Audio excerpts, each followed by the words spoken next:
Isang tasa ng kape, isang kutsarang batas. Ito ang kalokohan. Ladies and gentlemen, welcome sa kaso ng beso na muntik ng maging disbarment case. Cynthia Advincula versus Attorney Ernesto Macabata. Bago natin pag-usapan paano naging legal battleground ang kiss on the lips ni Attorney Macabata, himayin muna natin ang facts of the case. Dahil tulad ng isang proper law student, hindi dapat tayo nag-a-assume.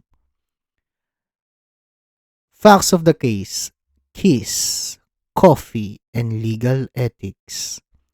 Si Cynthia Advincula ay isang ordinaryong mamamayan na may gustong singilin sa Queensway Travel and Tours.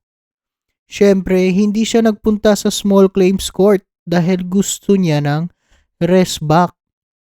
So, she sought legal advice from Attorney Ernesto Macabata. Dahil sa kanyang pagiging helpful lawyer, si attorney ay nagpadala ng demand letter noong December 11, 2004.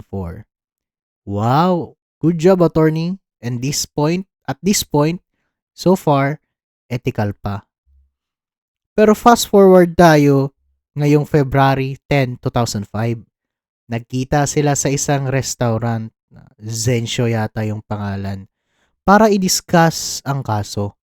Nag-usap, kumain, at pagkatapos inihatid ni attorney si Cynthia pauwi. Grabe namang service to ha. Pero bago siya bumaba ng sasakyan, hinulog ni attorney ang isang special move, isang yakap, halik sa pisngi. Ngunit hindi dyan nagtatapos ang istorya. Kasi nung sumunod na buwan, March 6, 2005, sa isang seryosong meeting sa coffee shop na Starbucks, hindi sponsored, nag-finalize sila ng draft ng complaint.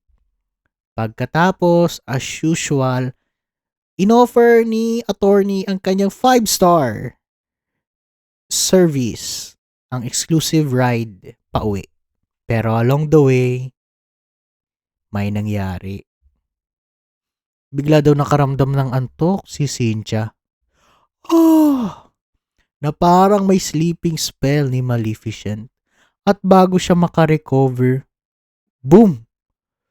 Gumalaw na sa attorney. This time, nung una, beso lang. Ngayon, isang force kiss at isang grab sa dibdib. Si Cynthia, kahit shock, ay nakatakas at lumabas ng sasakyan. Pero dito nag-umpisa ang battle ng text messages. Ngayon, basahin natin ang transcript na parang medyo jejemon sa most iconic lawyer-client breakup via SMS in the Philippine legal history. Ito na yung text message transcript. Sabi ni Cynthia, "Forget the case. I decided to refer it with other lawyer." Attorney said, "Does this mean I cannot see you anymore?" Cynthia, "I feel bad, but I can't expect that you will take advantage of the situation." And then another follow-up message from Cynthia. "It's wrong to kiss a girl, especially in the lips, if you don't have a relationship with her." Sabi ni attorney, "I'm very SRI. Sorry. It's not taking advantage of the situation. Number 2, put it rightly. It is S, an expression of a feeling. SRI. So sorry." A follow-up message. "I'm SRI. I'll not do it again. Will you still see me? So Oh, S, I can show you my sincerity. The next day, there's another follow-up message by attorney. I don't know what to number 2 do. S, you may. Number 4, give me. I'm real. Wali. SRI. Pwede pati na tayo. Mga kaibigan, take note, I'm very SRI is not a valid legal defense.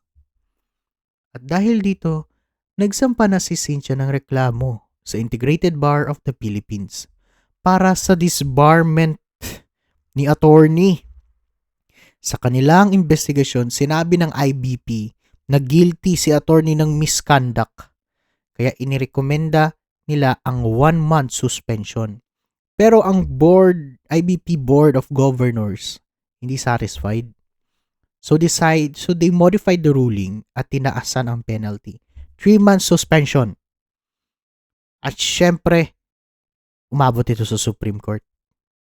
The question, matatanggal ba si attorney sa listahan ng abogado sa Pilipinas dahil sa kanyang beso-beso? Sabi ng Supreme Court, no disbarment, no suspension, just a reprimand. Why?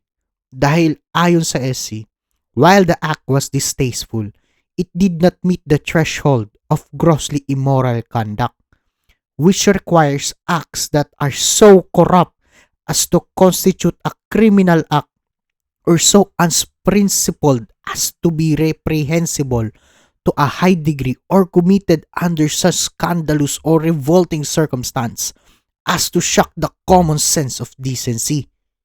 Translation, hindi lahat ng kiss ay immorality na pang disbar. Pero attorney, napakahaba ng explanation ng Supreme Court para lang wag sabing, wag kang uulit. So, what's the legal basis? Why was the attorney not disbarred? Under the Code of Professional Responsibility, Rule 1.01, a lawyer shall not engage in unlawful, dishonest, immoral, or deceitful conduct. Rule 7.03, a lawyer shall not engage in conduct that adversely reflects on his fitness to practice law, nor shall he, whether in public or private life, behave in scandalous manner to the discredit of the legal profession. In the long line of cases, Supreme Court mentioned Sagire versus Castillo, wherein they defined immorality must be willful, flagrant, or shameless to be considered as grossly immoral conduct. In the case of Toledo versus Toledo, abandonment of a lawful wife for another woman is considered grossly immoral conduct leading to disbarment. In the Dantes versus Dantes, engaging in illicit relationships during marriage amounts to disbarment.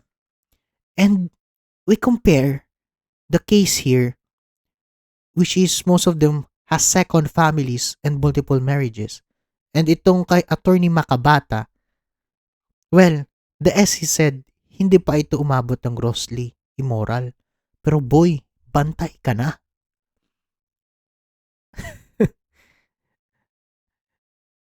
Wala kang takas dito sa kalokohan. Hanggang sa susunod na kwentuhan, mga kaibigan. At para sa mga future lawyers natin, at sa mga lawyers na, anong lesson dito? Pag lawyer ka, mas mabuting magbigay ka na lang ng legal service. Hindi, special service. Isang tasa ng kape, isang kutsarang batas. Ito ang kalokohan. Thank you. Bye-bye.